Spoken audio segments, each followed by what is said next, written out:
فضل ہے کہ اس نے بندوں کو وہی احکامات دیے ہیں جن کے ادا کرنے کی ان کے اندر طاقت ہے، اور ان معاملات میں اللہ تعالیٰ نے کوئی تنگی اور حرج نہیں رکھا۔ قرآن مجید میں آتا ہے وَمَا جَعَلَ عَلَيْكُمْ فِي الدِّينِ مِنْ حَرَجٍ، اس نے دین میں تم پر کوئی تنگی نہیں رکھی بلکہ آسانی کا ارادہ کیا ہے۔ نبی صلی اللہ علیہ وسلم نے فرمایا میں یہودیت اور نصرانیت لے کر نہیں آیا، مجھے نرمی اور سہولت والی شریعت دے کر بھیجا گیا ہے، کیونکہ ان کو جو احکامات ملے ان میں ہماری شریعت کے مقابلے میں سختی تھی، اور کچھ انہوں نے اپنے اوپر مزید سختیاں اپنے مرضی سے جیسے رحمانیت ایجاد کر لی، کچھ اور اپنے لیے مشکلات ڈال لیں۔ اسی طرح ایک اور حدیث میں آتا ہے نبی صلی اللہ علیہ وسلم نے فرمایا بے شک دین آسان ہے، اور جو شخص دین میں سختی اختیار کرے گا تو دین اس پہ غالب آ جائے گا، یعنی اس کی سختی نہیں چل سکے گی۔ بس اپنے عمل میں پختگی اختیار کرو، اور جہاں تک ہو میانہ روی برتو اور خوش ہو جاؤ، اور صبح اور شام اور دوپہر اور کسی قدر رات میں عبادت سے مدد حاصل کرو۔ یعنی یہ عبادات دراصل اس زندگی کا جو امتحان ہے اور جو ہماری مشکلات ہیں ان میں بھی آسانی پیدا کرنے کے لیے، یہ ہمیں راحت دینے کے لیے ہے، ہمارے اندر ایمان کی قوت بڑھانے کے لیے ہے، جس کے بعد ہم ہر طرح کی مشکلات کا بہتر طور پر مقابلہ کر سکتے ہیں۔ یہ عبادات ہمیں تکلیف میں مبتلا کرنے کے لیے نہیں ہے بلکہ ہماری زندگی میں آسانی پیدا کرنے کے لیے ہے۔ پھر فرمایا لہا ما کسبت وعلیہا ما اکتسبت، انسان ہی کو ملے گا جو اس نے کمائی کی، یعنی جس نفس نے جو کیا اس کو اس کا فائدہ پہنچ کر رہے گا، یعنی نیک اعمال اور محنت مشقت جو بھی اس نے کی اس کا اجر و ثواب اسی کے لیے، اور پھر اسی کے ذمہ ہے جو اس نے کمایا یعنی گناہ کمایا۔ اکتسبت، یہاں کسبت نیک اعمال کے لیے آیا اور اکتسبت برے اعمال کے لیے آیا۔ اس کی وجہ کیا ہے؟ نیکی کرنے کے لیے کوئی بہت بڑی مشقت نہیں کرنی پڑتی، معمولی کوشش سے بھی انسان نیکی کر لیتا، چھوٹی چھوٹی بے شمار آسان نیکیاں ہیں، کتاب بھی ہے چھوٹی سی آسان نیکیاں، تو اس میں بھی چھوٹے چھوٹے کام ایسے بتائے گئے ہیں جن کا بہت بڑا اجر اور ثواب ہے۔ اور اکتسبت، اکتساب میں تا زائد ہے، اس میں آپ دیکھیے کہ قاعدہ یہ ہے کہ جب کسی فعل کے اندر حروف زیادہ ہوتے ہیں تو معنی میں بھی شدت آ جاتی ہے۔ تو اکتساب میں یہ ہے کہ ارادتاً کوشش کرنا، یعنی عمدن گناہ کا ارادہ کر کے پھر اس کے لیے کوشش بھی کرنا یا اسے کمانا، کیونکہ انسان پر کوئی گناہ اس وقت تک نہیں لکھا جاتا جب تک وہ عمدن گناہ یعنی جان بوجھ کے گناہ نہیں کرتا اور اس کے لیے کوئی کوشش نہیں کرتا۔ جو چیز اچانک ہو جائے، بھول چوک ہو جائے، اس پہ پکڑ بھی نہیں ہے، وہ انسان کے لیے لکھی بھی نہیں جاتی۔ تو گویا گناہ کرنے کے لیے انسان اپنا ارادہ اور کوشش استعمال کرتا ہے، اور نیکی کرنے کے لیے اس کے مقابلے میں اس کو زیادہ محنت نہیں کرنی پڑتی۔ اور پھر یہ ہے کہ گناہ کا وبال گناہ کرنے والے پر ہوگا، لا تزر وازرۃ وزر اخری ومن یکسب فانما یکسبہ علی نفسہ، جو شخص کوئی گناہ کماتا ہے وہ اپنی جان پر ہی کماتا ہے، یعنی اس کا بوجھ خود ہی اس کو اٹھانا ہوگا۔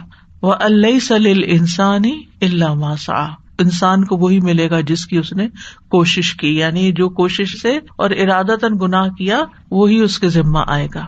اور نیکی کے بارے میں آتا ہے من جاء بالحسنۃ فلہ عشر امثالھا، جس نے ایک نیکی کی اس کے لیے 10 گناہ ہے، لیکن اس کے برعکس ومن جاء بالسیئۃ فلا یجزی الا مثلھا، برائی کی تو بس اتنا ہی بدلہ اس کو ملے گا، وہم لا یظلمون، کسی پر ظلم نہیں کیا جائے گا۔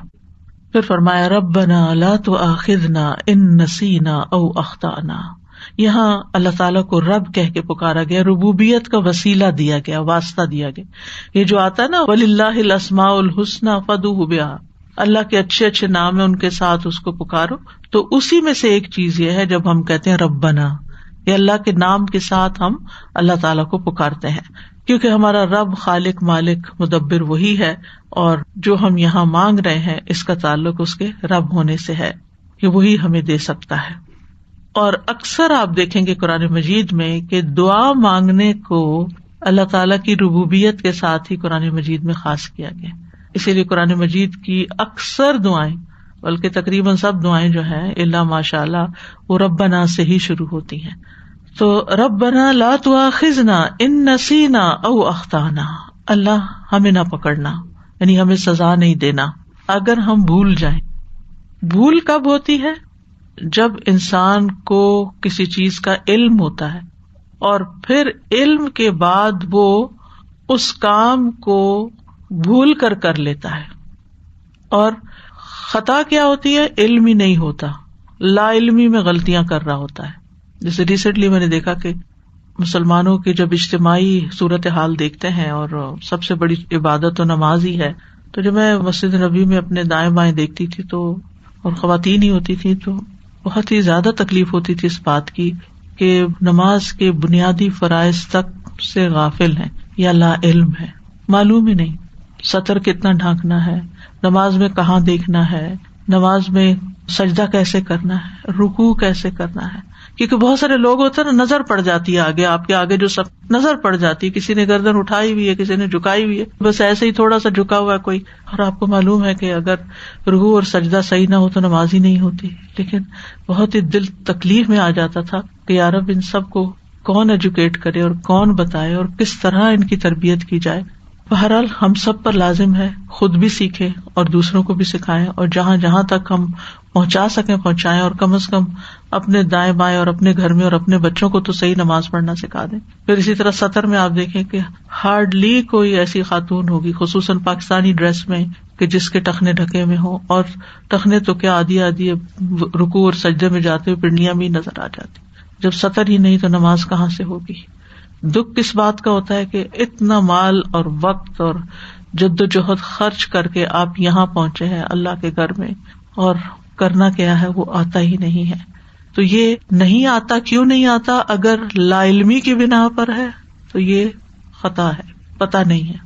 اور اسی طرح پھر ارادتاً بھی کرنا، یعنی آپ کو کوئی بتاتا بھی ہے اور آپ سننے کو تیار نہیں ہوتے. یعنی بہت دفعہ ایسا بھی ہوتا ہے، وہ کہتے ہیں جیسے ہم کریں ایسے ہی ٹھیک ہے، بس یہی صحیح ہے.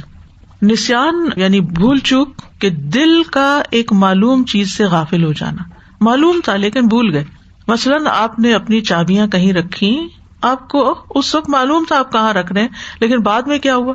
بھول گئے. آپ کہتے ہیں کہ میرا خیال ہے یہاں رکھی تھی، میرا خیال ہے یہاں رکھی تھی، اور بہرحال اندازے سے پھر آپ ڈھونڈ بھی لیتے ہیں. تو یہ بھول چوک ہوتی ہے کہ آپ نے خود ہی وہ چیز جانی ہوتی ہے، آپ کو معلوم ہوتا ہے آپ نے کی ہوتی ہے، لیکن آپ کے ذہن سے نکل جاتی ہے، بھول جاتے ہیں. اور خطا جو ہوتی ہے مخالفت کو کہتے ہیں، نافرمانی کے ارتکاب کو کہتے ہیں. لیکن خطا میں مخالفت کا ارادہ ضروری نہیں کہ جان بوجھ کے وہ ارادے سے کرے. اور اسی طرح کسی بھی حکم سے جاہل رہنا یہ بھی خطا میں شامل ہے. یہ بھی ایک غلطی ہے کہ انسان کوشش ہی نہ کرے اور جان بوجھ کے جاہل رہے. اور بہت سے لوگ تو جہالت اختیار کرتے ہیں، پریفر کرتے ہیں. کیوں؟ کہ اگر جان لیا تو کرنا پڑ جائے گا. تو کیا اللہ کو نہیں پتا کہ آپ کیوں لا علم رہنا چاہتے ہیں، کیوں جاہل رہنا چاہتے ہیں؟ بہرحال خطا اور نسیان میں تھوڑا سا فرق ہے. نسیان بھول چوک ہے اور خطا مخالفت ہے، غلطی ہے. اللہ سبحانہ و تعالیٰ نے اس امت پر رحمت اور احسان فرما کر اس سے یہ دونوں چیزیں معاف کی ہیں اگر وہ اس کی وسعت میں نہیں، یعنی وسعت سے باہر ہے. مثلاً بھول گئے، اب ہمارے کنٹرول میں نہیں ہے وہ چیز کیا ہوئی. ہاں اگر بھول چوک کیئرلیسنس کا نتیجہ ہے تو پھر پکڑ ہو سکتی ہے.